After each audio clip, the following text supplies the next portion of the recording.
ಮತ್ತೊಂದು ಕಡೆ ನೋಡಿ, ಇಲ್ಲಿ ಹೊಸೂರು ಭಾಗಕ್ಕೆ ತೆರಳುವಂತಹ ಪ್ರಯಾಣಿಕರಿಗೆ ಸಾಕಷ್ಟು ಅನುಕೂಲ ಆಗುತ್ತೆ ಈ ಮೆಟ್ರೋ ಲೈನ್ ಉದ್ಘಾಟನೆಯಿಂದ ಅನ್ನೋದು ಇಲ್ಲಿ ಗೊತ್ತಾಗ್ತಾ ಇದೆ.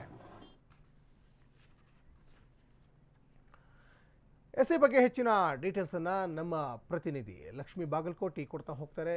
ಲಕ್ಷ್ಮಿ, ಇವತ್ತು ಪ್ರಧಾನಿ ನರೇಂದ್ರ ಮೋದಿಯವರು ರಾಜ್ಯಕ್ಕೆ ವಿವಿಧ ಕಾರ್ಯಕ್ರಮಗಳ ನಿಮಿತ್ತವಾಗಿ ಬರ್ತಾ ಇದ್ದಾರೆ. ತಾವೀಗ ಯಾವ ಸ್ಪಾಟಲ್ಲಿದ್ದೀರಾ, ಅಲ್ಲಿ ಯಾವ ರೀತಿಯಾದಂತಹ ಸಿದ್ಧತೆಗಳೀಗ ನಡೀತಾ ಇದ್ದಾವೆ, ಎಕ್ಸಾಕ್ಟಾಗಿ ಮೋದಿ ಎಷ್ಟು ಗಂಟೆಗೆ ಬರ್ತಾರೆ ಅನ್ನುವಂತಹ ಡೀಟೇಲ್ಸ್ ಸಿಗ್ತಾ ಇದೆ ತಮಗೆ ಲಕ್ಷ್ಮಿ?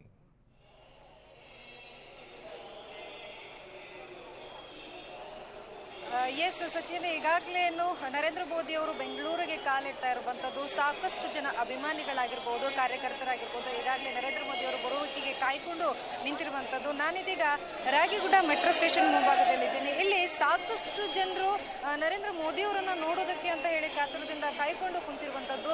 ಎಸ್, ಸಂಪೂರ್ಣವಾಗಿ ಇಲ್ಲಿ ದೃಶ್ಯಾವಳಿಗಳಲ್ಲಿ ತಾವು ಗಮನಿಸ್ತಾ ಹೋಗ್ಬೋದು ಯಾವ ರೀತಿಯಾಗಿ ಬೆಳಗಿನ ಜಾವದಿಂದಲೇ ಸಹ ಈಗಾಗಲೇ ಜನರು ಅದರ ಜೊತೆಗೆ ಬೆಂಗಳೂರಿಗರ ಒಂದು ಬಹು ಕನಸಿನ ಒಂದು ಏನಿದು ಮೆಟ್ರೋ ಸ್ಟೇಷನ್ ಅಂತಾನೆ ಹೇಳ್ಬೋದು, ಮೆಟ್ರೋ ಮಾರ್ಗ ಅಂತಾನೆ ಹೇಳ್ಬೋದು, ಅದನ್ನ ಇವತ್ತು ಉದ್ಘಾಟನೆಗೊಳ್ತಾ ಇರೋದ್ರಿಂದಾಗಿ ಸಾಕಷ್ಟು ಜನರು ಖುಷಿಯಿಂದ ಈಗ ಏನು ನರೇಂದ್ರ ಮೋದಿ ಅವರನ್ನ ನೋಡೋದಕ್ಕಂತ ಹೇಳಿ ಬಂದಂತದ್ದು.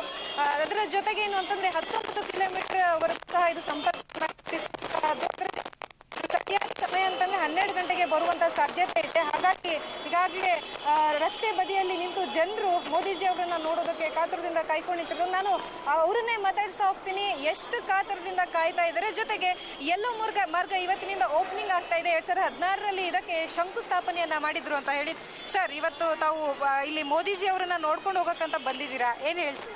ತುಂಬಾ ಖುಷಿ ಆಗ್ತಿದೆ, ಅವ್ರು ಬರ್ತಾರಂತ, ಅವ್ರು ನೋಡ್ಬೇಕಂತ ಅದು ಹೇಳ್ತಾರೆ. ತುಂಬಾ ಖುಷಿ ಆಗುತ್ತೆ ಮ್ಯಾಮ್ ಬರೋದು. ಇದು 2ನೇ ಹತ್ತಿ ಅವ್ರು ಬರ್ತಾ ಇರೋದು, ತುಂಬಾ ಖುಷಿ ಆಗುತ್ತೆ. ಸೊ ಇಲ್ಲೂ ಸಹ ಸಾಕಷ್ಟು ಜನರಿದ್ದಾರೆ, ಮೋದಿಜಿ ಅವರನ್ನ ನೋಡ್ಬೇಕು ಅಂತ ಕಾತುರದಿಂದ ಕಾಯ್ತಾ ಇದ್ದಾರೆ. ಏನ್ ಹೇಳ್ತೀರಾ ಮೇಡಮ್? ಮ್ಯಾಮ್ ನಮಸ್ತೆ, ನಾವು ಜಯನಗರ ನಿವಾಸಿ ನಾಗರತ್ನ ಅಂತ. ಮ್ಯಾಮ್, ನಮಗೆ ಮೆಟ್ರೋ ಬರ್ತಾರೆ ತುಂಬ ಹೆಲ್ಪ್ಫುಲ್ ಇದೆ ಮ್ಯಾಮ್. ಅದು ನಮಗೆ ತುಂಬ ಟ್ರಾಫಿಕ್ ಇದೆ, ಸಿಗ್ನಲ್ಸು. ಈಗ ನಮ್ಗೆ 2 ಅವರ್ ಹೋಗೋದು, ಇದರಲ್ಲಿ ಒಂದು 20 ಮಿನಿಟ್ಸಿಗೆ ನಾವು ರೀಚ್ ಆಗ್ತೀವಿ. ಮತ್ತು ಇನ್ನೊಂದು ವಿಷಯ ಅಂದರೆ ಮೋದಿ ಬರ್ತಾ ಇರೋದು ನಮಗೆ ತುಂಬ ಖುಷಿ ಇದೆ ಮ್ಯಾಮ್. ಅದಕ್ಕೆ ನಾವು ವೆಯ್ಟ್ ಮಾಡ್ತಾ ಇದ್ದೀವಿ ಮ್ಯಾಮ್. ಖುಷಿ ನಮಗೆಲ್ಲ. ಇವಾಗ ನೀವೆಲ್ಲ ಮಾಡ್ತಾ ಇರೋದೆಲ್ಲ ನೋಡಿದ್ರೆ ನಮಗೆ ವಯಸ್ಸಾಗಿರೋರಿಗೆ ಇಷ್ಟು ದಿವಸ ನಾವು ನೋಡಿಲ್ವಲ್ಲ, ಇವಾಗ ಈ ವಯಸ್ಸಿಗೆ ನಾವು ನೋಡ್ತೀವಲ್ಲ, ನಮ್ಮ ಮಕ್ಕಳು ಚೆನ್ನಾಗಿ ನೋಡ್ಕೊಂಡು ಎಲ್ಲರೂ ನೀವೆಲ್ಲ ಚೆನ್ನಾಗಿರ್ಬೇಕು, ನಮಗೆ ಖುಷಿ. ಸಚಿನ್, ಇದಿಷ್ಟು ಇಲ್ಲಿರುವಂತ ಅಭಿಮಾನಿಗಳ ಮಾತಾಗಿರೋದು. ಯಾಕಂತಂದ್ರೆ ತುಂಬಾ ಖುಷಿಯಿಂದ ಇಲ್ಲಿರುವಂತ ಜನರು ಕಾಯ್ತಾ ಇದ್ದಾರೆ. ಜೊತೆಗೆ ಒಂದು 12 ಗಂಟೆ ಸಮಯದಲ್ಲಿ ಸಹ ಅವ್ರು ಬರ್ತಾರೆ ಅಂತ. ನನ್ನ ಜೊತೆಗೆ ಜಯನಗರ ಶಾಸಕರಿದ್ದಾರೆ, ನಾನು ಅವ್ರನ್ನ ಸಹ ಕೇಳ್ತಾ ಹೋಗ್ತೀನಿ. ಸರ್, ಇದೀಗ ನರೇಂದ್ರ ಮೋದಿಜಿ ಅವರು ಒಂದು ಉದ್ಘಾಟನೆಗೆ ಬರ್ತಾ ಇದ್ದಾರೆ, ಏನ್ ಹೇಳ್ತೀರಾ? ಬಹಳ ಸಂತೋಷ ಆಗ್ತಿದೆ. ಜನ ಸ್ವಯಂ ಪ್ರೇರಿತವಾಗಿ ಬಂದು ಸಾವಿರಾರು ಜನ ಈ ಭಾಗದಲ್ಲಿ ಮೋದಿರವರಿಗೆ ಸ್ವಾಗತ ಮಾಡಲು, ಧನ್ಯವಾದ ಹೇಳಲು ಇವತ್ತು ಬರ್ತಾ ಇದ್ದಾರೆ. ಬೆಂಗಳೂರು ದಕ್ಷಿಣ ಭಾಗದಲ್ಲಿ ಹಳದಿಲ್ಲ ಏನಿದೆ, ಸಾವಿರಾರು ಜನಕ್ಕೆ ಅನುಕೂಲ ಆಗ್ತಾ ಇದೆ. ಲಕ್ಷಾಂತರ ಜನ ಈ ಮಾರ್ಗದಲ್ಲಿ ಓಡಾಡ್ತಾ, ಅದಕ್ಕೆ ಬಹಳ ಧನ್ಯವಾದಗಳು ಮೋದಿರವರಿಗೆ. ಸರ್, ಅದರ ಜೊತೆಗೆ ಏನಂತಂದ್ರೆ ಸಾಕಷ್ಟು ಜನ ಕಾಯ್ತಾ ಇದ್ದಾರೆ. ಯಾವ ರೀತಿಯಾಗಿ ಎಲ್ಲ ವ್ಯವಸ್ಥೆನ ಹೇಗೆ ಮಾಡ್ಕೊಂಡಿದ್ದೀವಿ ಮೇಡಮ್? ಭಾರತೀಯ ಜನತಾ ಪಾರ್ಟಿಯಿಂದ ಮೋದಿರವರು ಎಲ್ಲೆಲ್ಲಿ ಬರ್ತಾ ಇದ್ದಾರೆ, ಉದಾಹರಣೆ ನಮ್ಮ ಸಂಗೊಳ್ಳಿ ರಾಯಣ್ಣ ರೈಲ್ವೆ ಸ್ಟೇಷನ್ನಲ್ಲಿ 5,000 ಜನ ಅಲ್ಲಿ ಸ್ವಾಗತ ಮಾಡ್ತಿದ್ದಾರೆ. ಸೌತ್ ಅಂಡ್ ಸರ್ಕಲ್ ಅಲ್ಲಿ ಸಾವಿರಾರು ಜನ. ಈ ಭಾಗದಲ್ಲಿ ಜನ ಈಗಾಗಲೇ ಸ್ವಯಂ ಪ್ರೇರಿತವಾಗಿ ಬರ್ತಿದ್ದಾರೆ ಮೋದಿರವರನ್ನು ನೋಡೋದಕ್ಕೆ, ಮಾತಾಡೋದಕ್ಕೆಲ್ಲ. 5,000 ಜನ ಇಲ್ಲಿ ಸೇರುವಂತಹ ನಿರೀಕ್ಷಣೆ ಇದೆ. ಆ ದೃಷ್ಟಿ ಇದಾದ್ಮೇಲೆ ಎಲ್ಲ ಸಾಂಸ್ಕೃತಿಕ ಕಾರ್ಯಕ್ರಮವನ್ನು ಏರ್ಪಾಡು ಮಾಡಿದ್ದೀವಿ ನಾವಿಲ್ಲಿ. ಇದಾದ ಡೊಳ್ಳು ಕುಣಿತಗಳು, ಬೇರೆ ಬೇರೆ ಕುಣಿತಗಳು ಇಲ್ಲಿ ಮಾಡಿದ್ದೀವಿ. ಎಲ್ಲ ರೈಲ್ವೆ ಸ್ಟೇಷನ್ನಲ್ಲೂ ಕೂಡ ಮೋದಿಯವರು ಸ್ವಾಗತ ಮಾಡೋಕ್ಕೆ ಸಾಂಸ್ಕೃತಿಕ ಮೇಳಗಳು ಕೂಡ ಬರ್ತಾ ಇದೆ ಮೇಡಮ್. ಎಸ್, ನೋಡಿದ್ರಲ್ಲ ಸಚಿನ್, ಇದಿಷ್ಟು ಜಯನಗರದ ಶಾಸಕರ ಮಾತುಗಳಾಗಿರುವಂತದ್ರ ಜೊತೆಗೆ ಸಾಕಷ್ಟು ಸಿದ್ಧತೆಗಳನ್ನ ಸಹ ನಾವು ಮಾಡ್ಕೊಂಡಿದೀವಿ ಅನ್ನುವಂಥದ್ದನ್ನ ಅವ್ರು ಈಗಾಗಲೇ ಹೇಳಿರುವಂತದ್ದು. ಯಾವ ರೀತಿಯಾಗಿರುತ್ತೆ ಮೋದಿಜಿ ಅವರು ಬಂದ ಮೇಲೆ ಬೆಂಗಳೂರಿನಲ್ಲಿ ಯಾವ ರೀತಿಯಾಗಿ ಕಳೆಗಟ್ಟುತ್ತೆ ಅನ್ನುವಂಥದ್ದನ್ನ ಕಾದು ನೋಡ್ಬೇಕಾಗಿರುವಂತದ್ದು. ಧನ್ಯವಾದ ಲಕ್ಷ್ಮಿ ತಮ್ಮೆಲ್ಲ ಡೀಟೇಲ್ಸ್ಗಾಗಿ. ಒಂದು ಕಡೆ ಈಗ ಸಾಕಷ್ಟು ಸಾಂಸ್ಕೃತಿಕ ಕಾರ್ಯಕ್ರಮಗಳನ್ನು ಕೂಡ ಈಗ ನಾವು ಆಯೋಜನೆ ಮಾಡಿದ್ದೀವಿ ಅಂತ ಜಯನಗರ BJP ಶಾಸಕರು ಕೂಡ ಈಗ ಒಂದು ಕಡೆ ಹೇಳಿಕೆಯನ್ನು ಕೊಡ್ತಾ ಇದ್ದಾರೆ. ಅದ್ರ ಜೊತೆಗೆ ಮತ್ತೊಂದು ಕಡೆ ಅಲ್ಲಿ ದೃಶ್ಯಾವಳಿಯಲ್ಲಿ ಕೂಡ ಈಗ ಗಮನಿಸ್ತಾ ಇದ್ದೀರಾ, ಒಂಥರ ಬೆಂಗಳೂರಲ್ಲಿ ಇವತ್ತೊಂಥರ ಹಬ್ಬದ ವಾತಾವರಣ ನಿರ್ಮಾಣ ಆಗಿದೆ, ಸಾಕಷ್ಟು ಕೇಸರಿಮಯವಾಗಿದೆ, ಸಾಕಷ್ಟು ಜನ ಬಂದು ಸೇರ್ತಾ ಇದ್ದಾರೆ.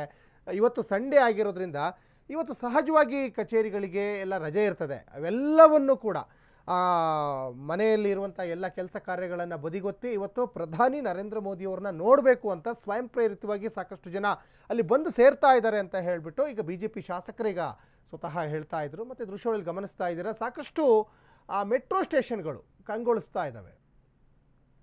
ಸಾಕಷ್ಟು ಮೆಟ್ರೋ ಸ್ಟೇಷನ್ಗಳಲ್ಲೂ ಕೂಡ ಡೆಕೋರೇಷನ್ ಎಲ್ಲ ಮಾಡಿದ್ದಾರೆ. RV ರೋಡ್ ಮತ್ತು ಬೊಮ್ಮಸಂದ್ರ ನಡುವಿನ ಮೆಟ್ರೋ ಲೈನ್ ಇವತ್ತು ಪ್ರಧಾನಿ ನರೇಂದ್ರ ಮೋದಿ ಅವರು ಉದ್ಘಾಟನೆಯನ್ನು ಮಾಡ್ತಾ ಇದ್ದಾರೆ. ಅಲ್ಲಿ ಏನೇನೆಲ್ಲ ಸಕಲ ಸಿದ್ಧತೆಗಳನ್ನು ಮಾಡ್ಕೋಬೇಕು, ಎಲ್ಲ ರೀತಿಯಾದಂತಹ ಸಕಲ ಸಿದ್ಧತೆಯನ್ನು ಕೂಡ ಈಗ ಮಾಡ್ಕೊಂಡಿದ್ದಾರೆ ಅನ್ನೋದು ಕೂಡ ಇಲ್ಲಿ ಗೊತ್ತಾಗ್ತಾ ಇದೆ. ಇದೊಂಥರ ಆಧುನಿಕ ನಗರಕ್ಕೆ ಒಂಥರ ನವಪೀಳಿಗೆಯ ಒಂದು ಸಂಚಾರದ ಸೌಲಭ್ಯವನ್ನು ಈಗ ಕಲ್ಪಿಸಿ ಕೊಡಲಾಗ್ತಾ ಇದೆ ಅನ್ನೋದು ಇಲ್ಲಿ ಸ್ಪಷ್ಟವಾಗಿ ಗೊತ್ತಾಗ್ತಾ ಇದೆ. ಸ್ವಾಮಿ ಅವರ ಮಠದ ಆರಾಧನೆ ಬೇರೆ ಇದೆ ಇವತ್ತು. ಇಂಥ ಶುಭ ದಿನದಲ್ಲಿ ನಮಗೆ ಮೆಟ್ರೋ ಚಾಲನೆಯ ಉದ್ಘಾಟನೆಗೆ ಮೋದಿಜಿ ಬರ್ತಾ ಇರೋದಕ್ಕೂ ತುಂಬಾ ಸಂತೋಷವಾಗ್ತಾ ಇದೆ. ಯಾಕಂದ್ರೆ ಎಲೆಕ್ಟ್ರಾನಿಕ್ ಸಿಟಿಯಿಂದ ಈ ಕಡೆ ಸಿಟಿ ಒಳಗಡೆಯಿಂದ ಎಲೆಕ್ಟ್ರಾನಿಕ್ ಸಿಟಿಗೆ ಬರಬೇಕಾದ್ರೆ ಒಂದು 10 ಲಕ್ಷ ಜನ ಟ್ರಾವೆಲ್ಸ್ ಮಾಡ್ತಾರೆ ಡೈಲಿ. ಫುಲ್ ಟ್ರಾಫಿಕ್ ಇರೋದ್ರಿಂದ ಅದಕ್ಕೆ ಅವಕಾಶ ಮಾಡಿಕೊಟ್ಟು ಅದು ಆಕ್ಚುಲಿ 23ಕ್ಕೆ ಆಗ್ಬೇಕಾಯ್ತು. ಆ ಕಾರಣಗಳಿಂದ ಇದಾಗಿ ಇವಾಗ ಆಗ್ತಾ ಇರೋದಕ್ಕೆ ತುಂಬಾ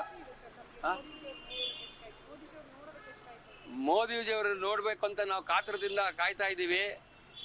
ಯಾಕೆ ಗೊತ್ತಾ, 3 ಸತಿನೂ ಹತ್ರದಿಂದ ನೋಡಿದ್ದೀನಿ. ಮತ್ತೆ ಯೋಗಿ ಆದಿತ್ಯನಾಥ್ ಹತ್ರ ನಾನು ಭುಜದ ಮೇಲೆ ಕೈ ಹಾಕ್ಸ್ಕೊಂಡು ಫೋಟೋ ಕೂಡ ತೆಗೆಸ್ಕೊಂಡಿದ್ದೀನಿ. ಹತ್ತಿ ಬೆಲೆ 2018 ಬಂದಾಗ ಅದು ತುಂಬಾ ಸಂತೋಷ. ಮೆಟ್ರೋ ಸ್ಟೇಷನ್ ಬಳಿ ಆಗಮಿಸಿದ್ರ, ಹೇಗಿದೆ ಮೇಡಮ್ ಕಾರ್ಯಕರ್ತರ ಮತ್ತು ಅಭಿಮಾನಿಗಳ ಸಂಭ್ರಮ? ಈ ಎಲ್ಲೋ ಲೈನ್ ಇವತ್ತೇನು ಪ್ರಧಾನಿಯವರು ಉದ್ಘಾಟನೆ ಮಾಡುವಂಥವರಿದ್ದಾರೆ. ಅತ್ಯಂತ ಜನದಟ್ಟಣೆಯ ಒಂದು ರೂಟ್ ಆಗಿತ್ತಿದು. ಇಲ್ಲಿಂದ ಸಿಲ್ಕ್ ಬೋರ್ಡು ಎಲೆಕ್ಟ್ರಾನಿಕ್ ಸಿಟಿ ಹೋಗೋದಕ್ಕೆ ಗಂಟೆಗಟ್ಟಲೆ ಜನ ಕಾಯ್ತಾ ಇದ್ರು. ಟ್ರಾಫಿಕ್ ಬ್ಲಾಕ್ ಆಗ್ತಾ ಇತ್ತು. ಎಮರ್ಜೆನ್ಸಿಗೆ ಕೂಡ ಹೋಗೋದಕ್ಕೆ ಕಷ್ಟ ಆಗ್ತಿತ್ತು, ಆಂಬ್ಯುಲೆನ್ಸ್ಗೂ ಕಷ್ಟ ಆಗ್ತಿತ್ತು.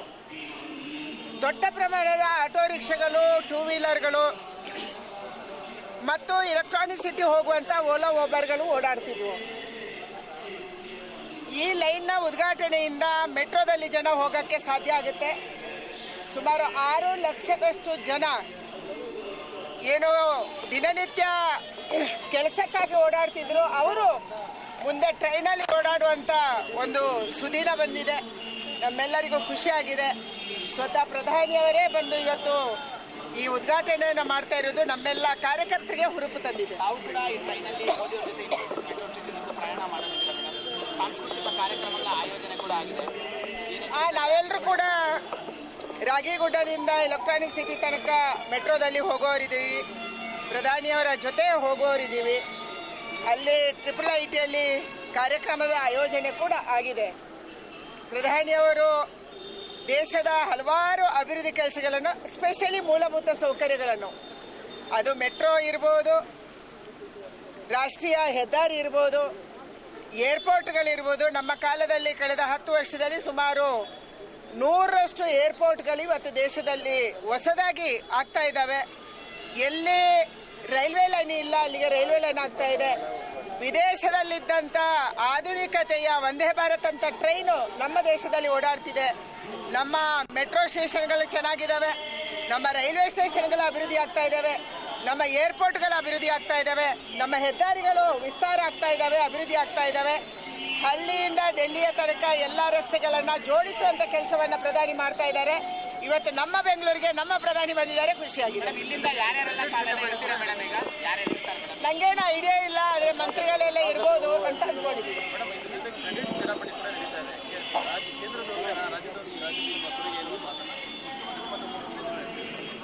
ಅಂದ್ರೆ ನಮ್ದೇ ದೊಡ್ಡ ಮಟ್ಟದಲ್ಲಿ ಕೊಡುಗೆ ಇರೋದು ಎಲ್ಲೋ ಲೈನಿಗೆ ಅಂತ. ರಾಜ್ಯ ಸರ್ಕಾರ ಹಣಕಾಸಲ್ಲಿ ಎಷ್ಟು ಬರಬಾದಾಗಿದೆ ಅಂತ ನಾವು ನೋಡ್ತಾ ಇದ್ದೀವಿ.